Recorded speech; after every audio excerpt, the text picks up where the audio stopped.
Hello दोस्तों, आज की इस वीडियो में हम लोग पढ़ने वाले हैं क्लास 10th मैथ का पहला चैप्टर, जिस चैप्टर का नाम है वास्तविक संख्याएं। इसके अंदर से आपके बोर्ड एग्जाम में हर एक साल प्रश्न पूछे ही जाते हैं। तो अगर आप भी क्लास 10th के विद्यार्थी हैं और 2026 में बोर्ड एग्जाम देने वाले हैं तो इस वीडियो को शुरू से लेकर अंत तक जरूर देखना है। मैं हर एक चीज़ को कंसेप्ट के साथ में और ट्रिक के साथ में बतलाने वाला हूँ, तो आप लोग इस वीडियो में ज़रूर बने रहिएगा। तो चलिए वीडियो का स्टार्ट करते हैं। तो प्यारे दोस्तों, पहला नंबर प्रश्न है, यदि P और Q दो अभाज्य संख्याएं हैं तो मस्सा होगा। देखिए, हमेशा दो अभाज्य संख्याओं का मस्सा एक ही होता है। जब भी पूछे कि दो अभाज्य संख्या हो, तीन अभाज्य संख्या हो, चार अभाज्य संख्याओं का मस्सा बतलाइए, तो आप एकदम ध्यान से टिक कर दीजिएगा एक। अब आइए कंसेप्ट बतलाता हूँ क्यों। यहाँ पर बोला जा रहा है कि यदि P और Q ये दोनों क्या है, अभाज्य संख्याएं हैं, तो इनका मस्सा क्या होगा। तो यहाँ पर P और Q का अभाज्य संख्या बोल रहा है ना, तो P के जगह पर आप कोई भी अभाज्य संख्या रख सकते हैं, Q के जगह पर कोई भी अभाज्य संख्या रख सकते हैं अपने मन से, क्योंकि P जो है अभाज्य संख्या है और Q भी क्या है, अभाज्य संख्या। तो मान लीजिए मैं P के जगह पर 3 रख दे रहा हूँ, क्योंकि 3 भी अभाज्य संख्या है। Q के जगह पर चलिए मैं 5 रख दे रहा हूँ, आप चाहे तो 7 भी रख सकते हैं, 11, 13, जो आपका मर्जी करे, मतलब कि अभाज्य संख्या इनकी जगह पर रख सकते हैं। और आप 3 और 5 का जब भी मसा निकालेंगे तो एक ही आएगा।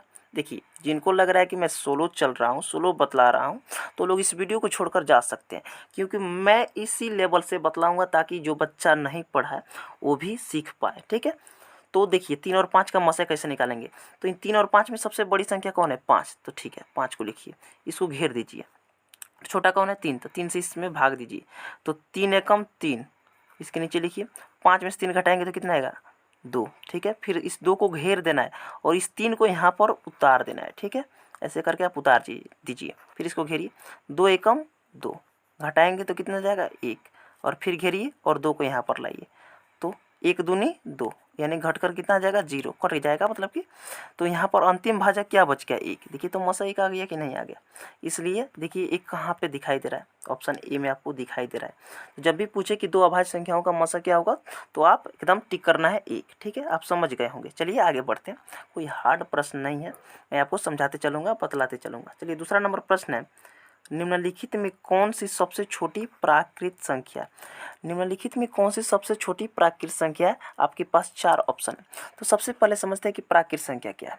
तो गिनती की संख्याओं को प्राकृत संख्या कहते हैं। अगर आप किसी भी चीज़ का गिनती करते हैं तो कहाँ से स्टार्ट करते हैं, 1 से। 1, 2, 3, 4, 5 ऐसे करके आगे बढ़ते जाते हैं। तो प्राकृत संख्या का स्टार्ट कहाँ से होता है, 1 से। तो सबसे छोटी जो है प्राकृत संख्या आपका 1 हो जाएगा, जो कि आपका ऑप्शन सी में दिख रहा होगा, इसलिए आपका ऑप्शन सी बिल्कुल सही हो जाएगा। चलिए आगे बढ़ते हैं प्यारे साथियों। यहाँ पर देखेंगे तीसरा नंबर प्रश्न को। तीसरा नंबर प्रश्न है, संख्याएं 12, 15, 21 का मसा होगा। संख्याएं 12, 15 एवं 21 का मसा क्या होगा। सबसे पहले कंसेप्ट को समझते हैं और उसके बाद ट्रिक को मैं बतलाने वाला हूँ। ठीक है, तो यहाँ पर देखिए 12, 15 और 21 का मस से पूछ रहा है ना, तो थोड़ा सा इसको ऊपर करने दीजिए। ठीक है, चलिए अब आइए ध्यान दीजिए, 12, 15 और 21 का मसा। तो सबसे पहले आपको करना है दो दो पेयर बनाना है। 12 और 15 का सबसे पहले मसा निकालिए, तो इनका जो मसा आएगा उससे 21 में भाग देकर मसा निकालेंगे। तो 12 और 15 का मसा निकालते हैं। तो 12 और 15 में बड़ा कौन है, 15। तो 15 को अंदर में डाल देना है और 12 से इसमें भाग देना है। ठीक है, तो 12 एकम 12, पूरा तो जाएगा नहीं, तो 12 एकम 12। अब क्या करना है, आपको घटा लेना है। तो 15 में से आप 12 घटाएंगे तो कितना आ जाएगा, 3। ठीक है, 3 को घेर देना है, उसके बाद इस 12 को फिर यहाँ पर उठाकर रख देना है। जब तक 0 शेषफल में न मिल जाए तब तक ये क्रिया करते रहना है। तो 3 चौके 12। अब देखिए 12 में से 12 गया 0। ठीक है, 0 तो मिल गया शेषफल में, अब क्रिया को रोक देना है। अंतिम भाजक क्या है, 3। तो आपका ये 12 और 15 का मसा 3 हो गया। देखिए इस सवाल का आंसर 3 नहीं हुआ, 12 और 15 का मसा आपका 3 आ गया। अब इस 3 से 21 में आपको भाग देना है, तो मसा निकलेगा। तो अब 3 आया था, इन दोनों का मसा कितना आया था, 3। अब इस 3 से 21 में आपको क्या करना है, भाग देना है, भाग विधि से मसा निकालना है। तो 3 सत्ते 21, 3 सत्ते 21, 21 में से 21 गया 0, यानी अंतिम भाजक क्या है, 3 है। तो इनका जो है मसा आपका 3 हो जाएगा। देखिए 3 कौन से ऑप्शन में, तो ऑप्शन ए में है, इसलिए आपका ऑप्शन ए बिल्कुल सही हो जाएगा। ये तो हो गया, इस तरह करेंगे, लेकिन एग्जाम में आपके पास इतना समय रहेगा नहीं। ठीक है, ऑब्जेक्टिव के लिए तो आपको क्या करना है, शॉर्टकट ट्रिक क्या है समझिएगा।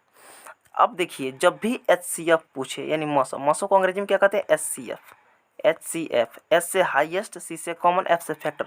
आखिर में इसका मतलब क्या होता है? तो आपको उन सबसे बड़ी संख्या देखना होता है जो कि इन तीनों संख्याओं को काट पाए, वो सबसे बड़ी संख्या जो इन तीनों को काट दे। तो इन चारों ऑप्शन में आपको देखना है बारी बारी से, इन चारों ऑप्शन में देखना है बारी बारी से इन चारों ऑप्शन में सबसे बड़ी संख्या कौन है। तो आप देखेंगे तो कहेंगे कि इन चारों ऑप्शन में सबसे बड़ी संख्या 7 है। तो आप देखिए क्या 7 इन तीनों को काट पा रहा है? यदि 7 इन तीनों संख्याओं को काट देगा तो 7 ही आपका मौसा हो जाएगा। तो 7 तो भाई 21 को काट देगा, लेकिन 15 और 12 को नहीं काट पाएगा, इसलिए 7 आंसर नहीं होगा। तो 7 तो निकल गया, तब बच गया 3, 5 और 2। 3, 5 और 2 में देखिए सबसे बड़ा कौन है? तो आप कहेंगे 5 है। तो देखिए क्या 5, 12, 15, 21 को काट पा रहा है? नहीं। 5 जो है 12 को नहीं काटेगा, 21 को नहीं काटेगा, 15 को काट देगा। तो हमें जो है 5 अगर इन तीनों को काट देता तब इसका मौसा 5 होता। तो जो 5 है यहाँ पर 15 को ही काट रहा है, यानी एक ही संख्या को काट रहा है, ये तीनों को नहीं काट रहा है, तो मौसा 5 नहीं होगा। अब बात आता है कि 3 और 2 में, इन दोनों में बड़ा कौन है? 3। तब देखिए क्या 3 इन तीनों नंबर को काट दे रहा है? तो हाँ, 3 चौके 12, 3 पचे 15, 3 सत्ते 21। 3 इन तीनों नंबर को काट दे रहा है। तो 3 इन तीनों नंबर को काट दे रहा है, तो आपका ऑप्शन ए यानी मौसा 3 हो जाएगा। ठीक है, चलिए आगे बढ़ते हैं। अब चौथा नंबर प्रश्न है, निम्नलिखित में से कौन यौगिक संख्या है?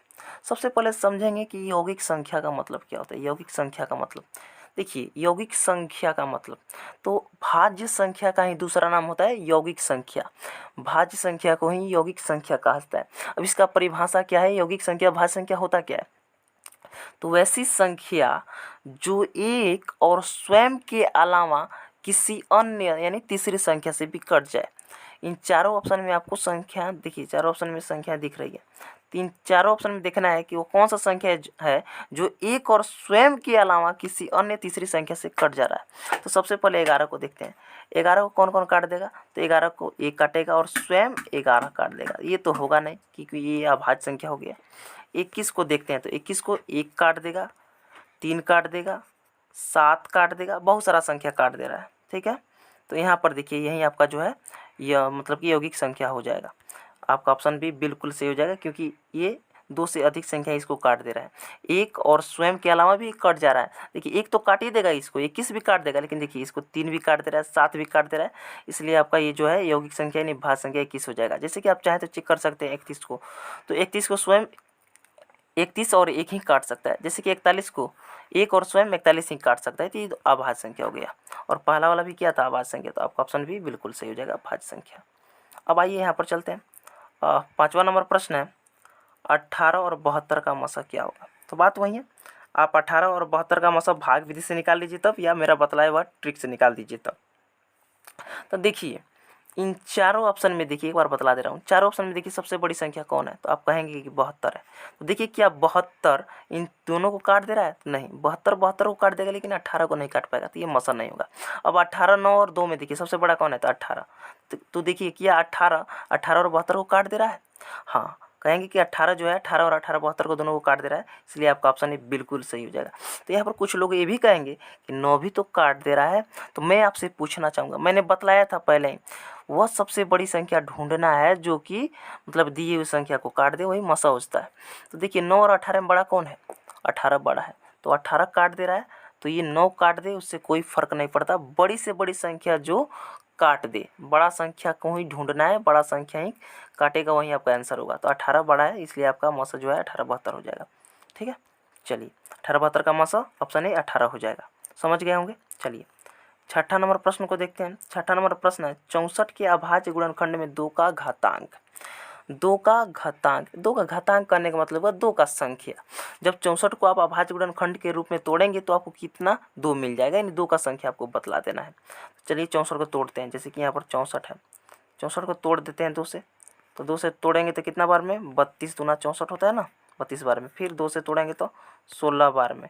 फिर यहाँ पर 2 से तोड़ेंगे तो 2 अट्ठे 16, या ये 2 है, ठीक है, ये 2 है, 2 अट्ठे 16। फिर यहाँ पर तोड़ दे रहे हैं 8 को, तो 2 चौके 8 और 2 दूनी 4। अब यहाँ पर आप देखिए ना कि 2 कितना आपको दिख रहा है? 1 2 3 4 5 6, यानी 2 की संख्या कितना है? 6 हो गया। 64 के अभाज्य गुणनखंड में 2 का घातांक हो गया आपका कितना? 6। आपका ऑप्शन सी बिल्कुल सही हो जाएगा। ठीक है, चलिए आगे बढ़ते हैं। यहाँ पर है प्यारे साथियों 7वां नंबर प्रश्न, निम्नलिखित में से कौन अभाज्य संख्या है। अच्छा, अभाज्य संख्या का भी दूसरा नाम होता है क्या सर? जिस तरह भाज्य संख्या का दूसरा नाम था यौगिक संख्या, उसी तरह अभाज्य संख्या का दूसरा नाम कोई है? हाँ है। अभाज्य संख्या का दूसरा नाम है रूढ़ संख्या। अब ये भी बतला दीजिए कि अभाज्य संख्या किसे कहते हैं। तो अभाज्य संख्या समझिए किसे कहते हैं। अभाज्य संख्या वैसी संख्या जो एक और स्वयं के अलावा ही कटती हो। जो संख्या एक और स्वयं के अलावा, मतलब कि एक और स्वयं से ही कटेगा, उसे क्या कहेंगे? अभाज्य संख्या। एक और स्वयं के अलावा किसी अन्य संख्या से नहीं कट सकता है। यदि एक और स्वयं के अलावा किसी अन्य संख्या से वो कट जा रहा है तो वो भाज्य संख्या हो जाएगा, लेकिन एक और स्वयं से कटेगा वो अभाज्य संख्या होगा। जैसे कि यहाँ पर देखिए ऑप्शन ए में आपको दिख रहा है 33। 33 को देखिए कौन कौन काट दे रहा है। तो 33 को आप कहेंगे 1 काट दे रहा है, ठीक है, बहुत बढ़िया। उसके बाद 3 भी काट दे रहा है, बहुत बढ़िया। 11 भी काट दे रहा है, बहुत बढ़िया। 33 भी काट दे रहा है, यानी बहुत सारा संख्या काट दे रहा है। तो ये तो हो गया आपका भाज्य संख्या, लेकिन बतलाना क्या है अभाज्य संख्या, तो ये तो होगा नहीं। आइए 39 को देखते हैं। 39 को बतलाइए। 39 को आप कहेंगे कि 1 भी काट देगा, बहुत बढ़िया। 3 भी काट देगा, बहुत बढ़िया। स्वयं 39 भी काट देगा, ये तो 2 से अधिक संख्या इसको काट दे रहा है, तो ये तो हो गया आपका भाज्य संख्या, ये तो होगा नहीं। आइए 38 को देखते हैं। 38 को भी बहुत सारा संख्या काट देगा, 2 भी काट देगा, 1 भी काट देगा, 2 भी काट देगा, स्वयं 38 भी काट देगा, तो ये तो होगा नहीं क्योंकि ये भाज्य संख्या हो गया। अभाज्य संख्या आपका ऑप्शन डी बिल्कुल सही हो जाएगा, क्योंकि 31 को स्वयं, मतलब कि 31 और 1 ही काट पाएगा, 31 को 1 और स्वयं 31 ही काट पाएगा, यानी आपका ऑप्शन डी बिल्कुल सही हो जाएगा। ये अभाज्य संख्या है।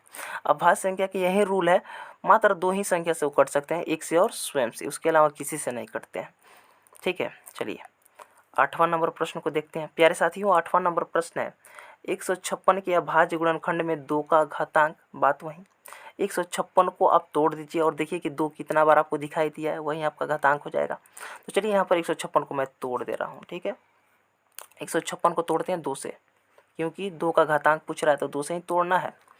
तो 2 से तोड़ेंगे तो 2 सत्ते 14, 1 बचा यानी 16 हो गया, 2 अट्ठे 16। अब इसको 2 से फिर तोड़ते हैं, तो 2 से तोड़ेंगे तो ये 7 है और ये 8 यानी 78। तो 2 तियाँ 6 और 2 9 18। उसके बाद ये तो 2 से कटेगा नहीं, तो छोड़ दीजिए, 2 का पूछा तो 2 तक ही चलेगा। अब इसमें देखिए 2 कितना बार है, 1 बार और 1 2 बार, यानी 156 को तोड़ने पर हमें 2 2 बार मिल रहा है, यानी 2 का घातांक जो है 2 हो जाएगा। देखिए 2 कौन से ऑप्शन में है, तो आप कहेंगे कि ऑप्शन ए में है, तो आपका ऑप्शन ए बिल्कुल सही हो जाएगा। अब आइए 9वां नंबर प्रश्न को देखते हैं। 9वां नंबर प्रश्न, निम्नलिखित में कौन सा युग्म सहअभाज्य संख्या है। सहअभाज्य संख्या क्या होता है सर, ये बतलाइए। तो सहअभाज्य संख्या तो संख्याओं का ऐसा जोड़ा, मतलब कि 2 गो ऐसा संख्या जिसका मस हमेशा 1 आए।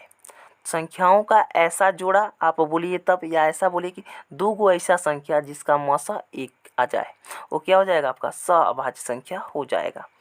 यहाँ पर देखिए ऑप्शन ए में इसका तो मस 1 नहीं आएगा, बी, हाँ 18 और 25 का मसा 1 आ जाएगा, ठीक है। इन सभी का भी मसा 1 नहीं आएगा, इसका भी मसा 1 नहीं आएगा, तो ये नहीं होगा, ये नहीं होगा। आप चेक कर सकते हैं, जैसे कि देखिए 14 और 35 का मसा 1 नहीं आएगा, नहीं आएगा। हाँ ऑप्शन बी में ये जो है 18 25 का मसा 1 आ जाएगा। आप 18 से 25 में भाग देकर देख लीजिएगा, भाग विधि से मसा निकाल लीजिएगा, देखिएगा 1 ही आएगा, इसलिए आपका ऑप्शन बी बिल्कुल सही हो जाएगा। 2 गो ऐसा संख्या जिसका मसा 1 आ जाए, ठीक है, 1 आ जाएगा तो क्या हो जाएगा, सहअभाज्य संख्या हो जाएगा। चलिए बहुत बढ़िया, आप समझ गए होंगे। देखिए यहाँ पर 10वां नंबर प्रश्न है, रूट 12 का परिमेयकरण गुणांक क्या होगा। रूट 12 का परिमेयकरण गुणांक आपसे पूछा जा रहा है। तो देखिए रूट 12 को आप तोड़ दीजिए, तो रूट से जो बहरी निकल गया अच्छा, और जो रूट से बहरी नहीं निकलेगा ना, तो जो रूटवा के साथ में है वही परिमेयकरण गुणांक हो जाता है। नहीं समझ में आया, चलिए हम बनाकर दिखाते हैं, हम काहे हैं, समझाने के लिए आपको है। तो रूट 12 का पूछ रहा है परिमेयकरण गुणांक ना, तो रूट 12 इसे कर लेते हैं। रूट 12 को तोड़ेंगे, थोड़ा सा कलर चेंज करने दीजिए तब समझ में आएगा। रूट ये है, ठीक है, रूट 12 को तोड़ेंगे तो क्या हो जाएगा, 2 गुणा 3 यही तो मिलेगा, ठीक है। 2 का जोड़ा लग गया तो ये 2 तो रूट से बाहर ही आ गया, अंदर में क्या बच गया, 3, ये 3 का जोड़ा नहीं मिला तो अंदर में रह गया कि नहीं रह गया। तो आप देखिए ना रूटवा में कौन फंसा हुआ है, तो 3, यानी रूट के साथ में ये जो 3 है, √3 जो है √12 का परिमेयकरण गुणांक हो जाएगा √3, यानी जो रूट सहित रूट में रह जाएगा ना, वही हो जाएगा आपका परिमेयकरण गुणांक। तो रूट के अंदर में कौन फंसा है, 3, तो ये √3 जो है आपका परिमेयकरण गुणांक हो जाएगा। और जो रूट से बाहर निकल जाएगा उसको नहीं लिखना है, जो रूटवे में रह जाएगा तो रूट के साथ में लिख देना है बस। देखिए √3 कौन से ऑप्शन में, तो आप देखेंगे तो कहेंगे कि ऑप्शन ए में हमको तो दिखाई दे रहा है, तो आपका ऑप्शन ए बिल्कुल सही हो जाएगा, √12 का परिमेयकरण गुणांक। उम्मीद करता हूँ दोस्तों इतना आप समझ पाए होंगे। तो इतना जो ये 11 और 12 आगे का जो प्रश्न है अगली वीडियो में हम लोग हल करेंगे। और कमेंट में ज़रूर बताइएगा कि मेरा बतलाने का तरीका आप लोग को अच्छा लगा कि नहीं लगा, और जो मैं आपको बतलाया हूँ समझ में आया कि नहीं आया। तो इस तरह अगर आप डेली पढ़ना चाहते हैं तो आप मेरे इस चैनल को सब्सक्राइब करके हमसे जुड़ सकते हैं। तो फिर मिलते हैं एक नए वीडियो के साथ, तब तक के लिए जय हिंद, वंदे मातरम।